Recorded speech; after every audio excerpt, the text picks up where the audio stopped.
Welcome to the Stafford Excellence EdTalk podcast, where we celebrate the brilliance and excellence of our Stafford County Public School educators. Today, you guys are in for a treat as we welcome Nathan Sekinger, a rockstar middle school librarian at Gayle Middle School. Nathan, welcome to the podcast.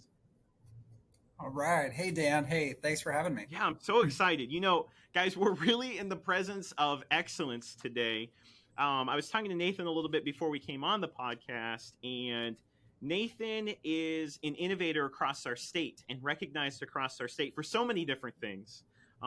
He's the regional director of the Virginia Association of School Librarians. He was named State Librarian of the Year by the Virginia Association of School Librarians. He's a nationally board certified librarian. Nathan, that's incredible. I love your innovative edge and just your willingness to lead throughout the state.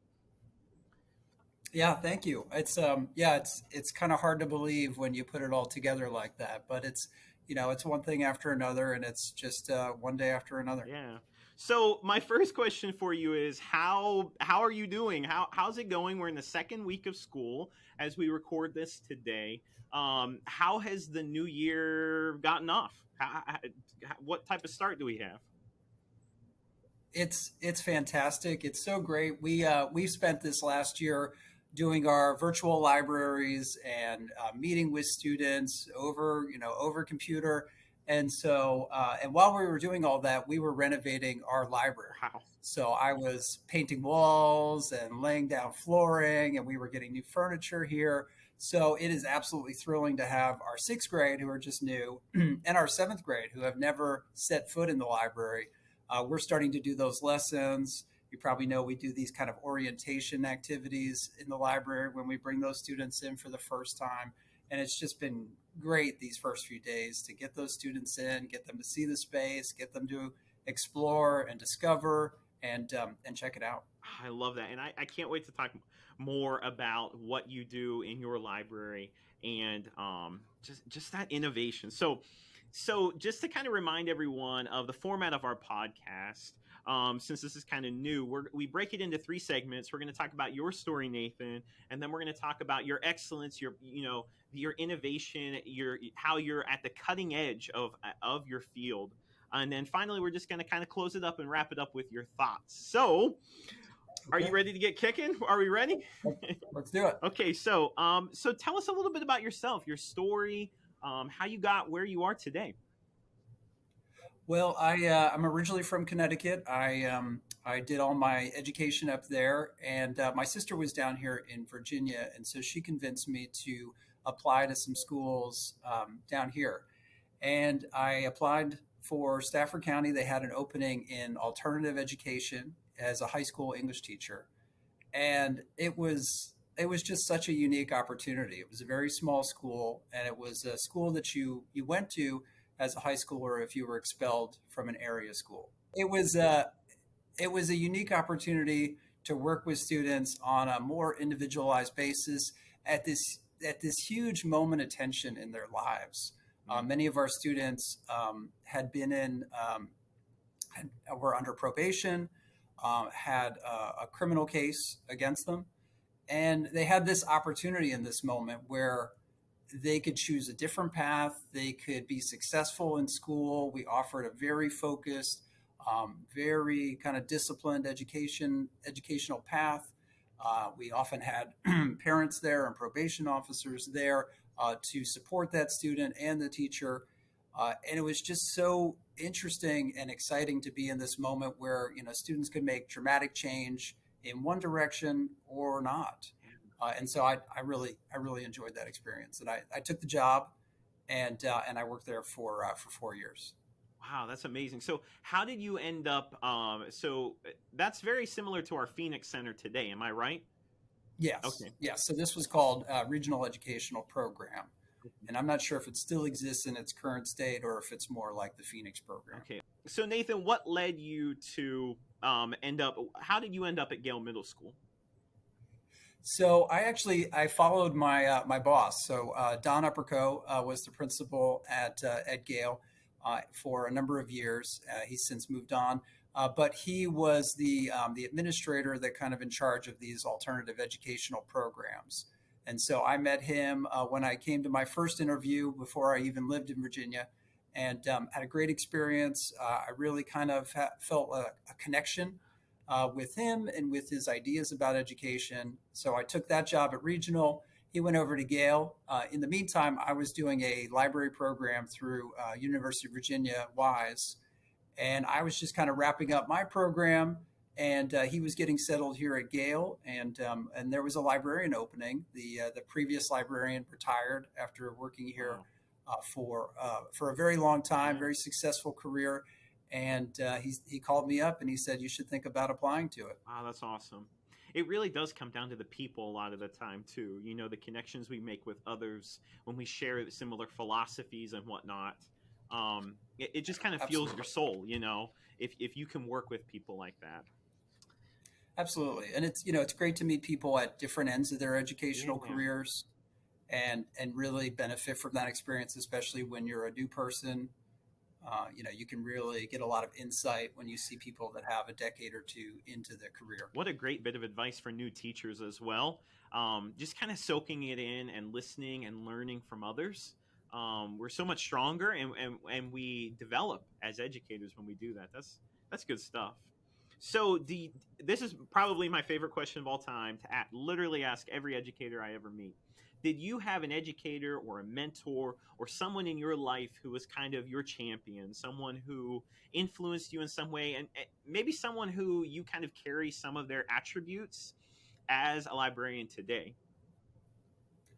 Sure. It's interesting. I kind of feel like I'm a teacher, I'm a librarian. These are two things. They're different tasks, but I've had lots of inspiration in my life on both of those levels. I feel like I've had lots of great connections with librarians just growing up. I remember going to my public library. It was a branch that was probably about a 500 square foot house that was converted into a library. Yeah. And I would ride my bike there in my small town in Connecticut. And they had all the books that I wanted that were probably not appropriate for me at that age. So I was that kid in middle school who didn't really want to read anything at the school library. I was looking for Stephen King and some other stuff that were, too intense, too extreme. And I found so many great resources in this jam-packed little space at that public library. And, that kind of stuck with me all the way through becoming a teacher and having connections with librarians at middle schools where I worked at. I had a fantastic experience as part of my master's program, where I would go to my classes in the evening and in the summers. And as a condition to pay for that master's program, I worked at a middle school in Groton, Connecticut for a year.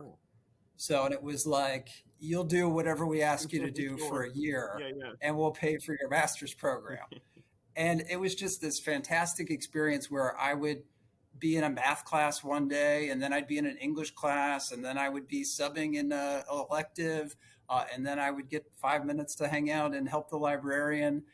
And not only did I get to see so many different teachers and their perspectives and their styles and, their, how they organize their classrooms, that, I think that was the most beneficial part of all of my training was that year at that middle school. Wow, that's awesome. That's absolutely awesome. So, it's clear, Nathan, that you have been recognized by your colleagues across the Commonwealth as a leader in what you do. So can you share a best practice or an innovation or something that you do that you're incredibly proud of that others across the county could benefit from? Well, I have an advantage as a librarian. Maybe I have a little more flexibility than some other folks in the building. And, when I sat for my job interview for this job here, I told, the librarian that was retiring and Don Upperco, that my focus was to make the library a shared space, not just for all the work, all the content on the shelves, but to highlight and celebrate students' voices. Awesome. That I wanted them to be involved. I wanted their art on the walls. I wanted their books that they create on the shelves. I wanted to make the library a display for student work. And that's really, I mean, that's been my focus all along, is to try and find what students want to do, what they want to learn, and do those kinds of programs. We've changed our library programs constantly. I could list two or three different times that we've kind of thrown old stuff out and brought in new things because we're listening to students. We're asking them what they want to learn, what they want to participate in, how they want to participate in the library. And not only does that make for an exciting time in the library, with things constantly changing, but it also, I feel like it keeps me on my toes as an educator Yeah. to try and provide the next relevant experience for them. What power? I think true engagement is when we listen to students' voices and we adapt, and that's just. I have to imagine that the library space at Gayle Middle School is a place where kids absolutely love coming, walking into, and being part of. I hope so. That's certainly our mission. Oh, that's awesome. So I was reading a little bit about some of your work, and so I think a lot of folks, and maybe not, I'm not sure. I'd have to go out on the street and ask folks. Most folks I think have the stereotypical view of a library. Where it's a space of no talking and books, etc. Can you tell me a little bit? I've read a lot about how you've created the library into a maker space. Could you talk a little bit more about that as well? Sure. We this is one of our big kind of revolutions in my years being at Gale was feeling that I had the opportunity to bring those kinds of maker programs into our library services. So I was thrilled to, we run lots of reading programs and we're excited to do that. But what I noticed probably about 5 or 6 years ago was that when we started to offer other kinds of hands-on, even crafting opportunities, things like that, those kinds of programs, we would see completely different students Good stuff. show up. Yeah. So we always had, when I run my sixth grade reading program, there might be 300 sixth graders and I would see 150 of them participate. And I'd feel pretty good about that, that like I had all the success, that students were reading the books and we were talking about it and having these great experiences. But then I would run an origami class and I would see 30 different sixth graders.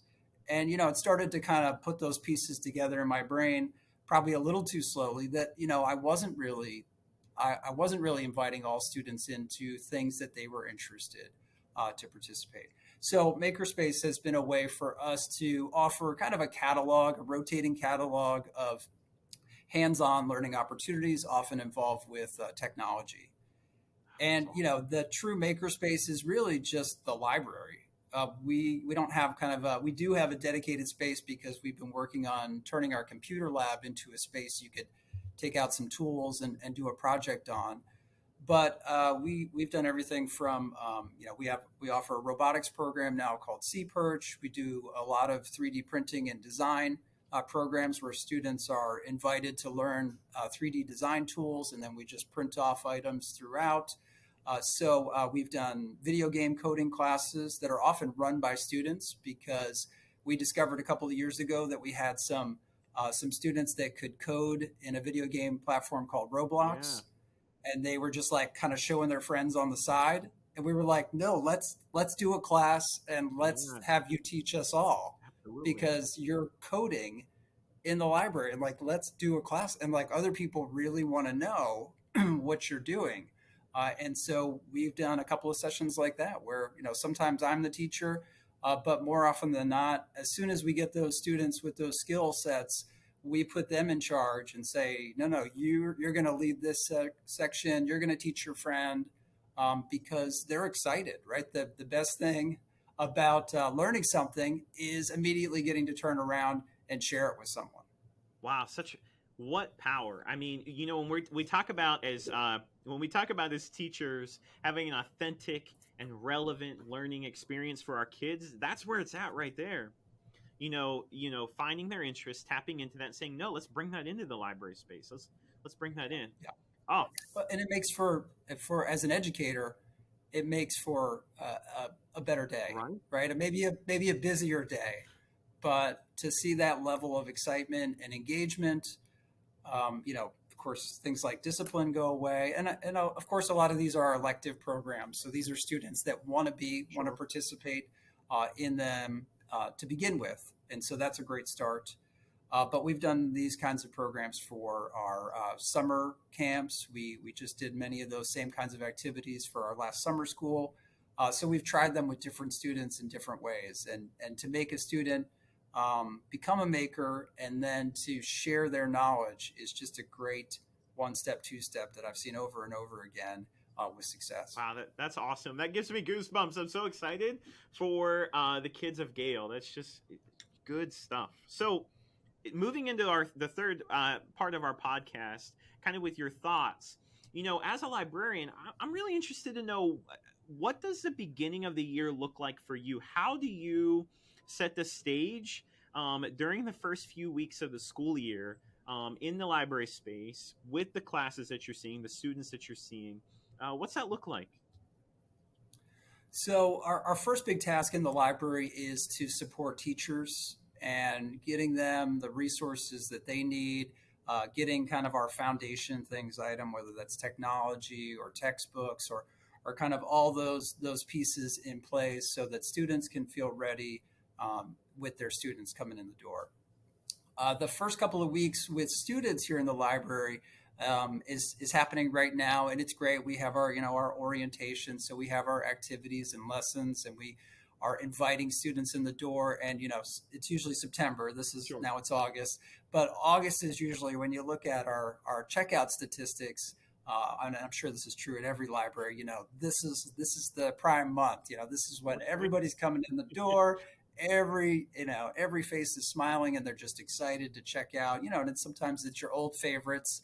It's going to be that Wimpy Kid book that you read last year that I'm just going to check it out again, or discover something new. And so we're doing that right now, and then we'll get started right away on our reading program. So we'll start doing these things that we're going to run for the whole year. And at the same time, we're starting some of those maker programs. We had some students learning how to do 3D printing design during their flex time here just yesterday, because they come in and they're just ready to go. There's so much enthusiasm that you want to meet it, and you want to have all your programs in place, because they often don't like hearing, well, we'll do that in November, right? They want it like now. Yes, that's so true. It's the time to hook them and to truly bring them in to that space. So, to kind of wrap up for today, this is one of probably my second favorite part of the podcast. I have three phrases, and I'm just going to have you complete them, okay? So, here is our first phrase, the sentence stem, I guess I should call it. The thing I love the most about teaching and being a librarian is what? I guess connection with students. Really, it's one of the things that coming from the classroom is a little limiting. I see all students, but then I also don't have the kind of daily contact with students the way you have as a classroom teacher. So maybe that's something I enjoy and something I miss as well. We have our library regulars, and we do have a elective as a library aide. So we have some eighth graders that come and work here every day. And so it's great to build up those connections and to have that, that developmental thing where we can, work on a skill and then kind of move to the next thing and have this large progress or accomplishment at the end. So we try and do that with some of our projects, but student connection is definitely the big one. I so agree. Next, dear first year teacher me. That is a great question. I found really quickly working in alternative ed that my goal was to become unflappable as the adult in the room. I didn't really feel like an adult when I started teaching. I was just out of college, and I probably looked younger than I was. And, some of these high schoolers felt like they looked older than me. But I found out that there is this emotional thing that happens, and sometimes it's connected to behavior, and sometimes it's just about, kind of establishing that relationship. And it's taxing to have that emotional feeling as you go through your day, right? To get, if you have to deal with a behavioral issue, or you have to have some conflict or things like that, it can be really taxing. And I found that was stressful. And so one of the things that I started to work on was the idea that this behavior is going to happen, especially in this context, in this kind of classroom.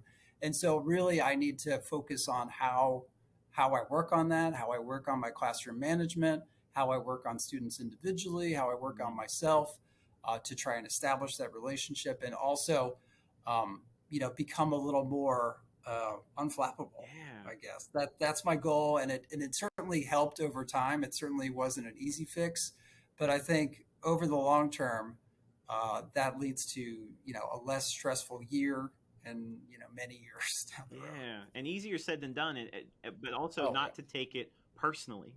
You know, so absolutely. many times whenever behaviors or different things might happen in the classroom, I think newer teachers can really take that personally and kind of, No, that's a great point. so that's good stuff. So the fun, And especially when you're new, right? yes, Because it's not you, right? You just walked in the door. So if there's a conflict there, it's probably because that person feels like you represent something as a teacher or as an authority figure. But you're right, it's not personal. It's not you. exactly. And the final sentence: Stafford County is the place to teach because.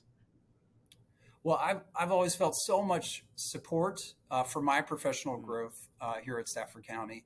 All along the way, I've had supervisors that have helped support my education from my library program, where I was able to help pay for that through Stafford County Professional Development, and things like conferences and learning opportunities. I have had a lot of support to pursue my growth, especially as somebody that's kind of the one person mm, in the building. I don't have necessarily another librarian that I can go to right away. absolutely. And so to have that network, that community that's larger than just my school is so great, and I think is essential to be an educator for the long term. Totally, totally. So, Nathan, what an honor it has been to have you on for the Stafford Excellence Ed Talks. It is clear that you are Stafford County. You represent the excellence that I we appreciate that. have here across our schools. And the students who come into that library space are so incredibly lucky because they have a champion on their side who is tapping into their interests, elevating their voice, and also giving them the opportunity to lead. So, what an absolute honor it was to talk to you today, Nathan. And I just wish Yeah, you the thank you. best. Yeah. I So, appreciate it. Thanks, Dan. absolutely. So, guys, listeners, everyone across Stafford County, make sure you tune in every single Wednesday to the Stafford County Public Schools YouTube page for another edition of the Stafford Excellence Ed Talk series. Take care, and we'll see you next week, guys.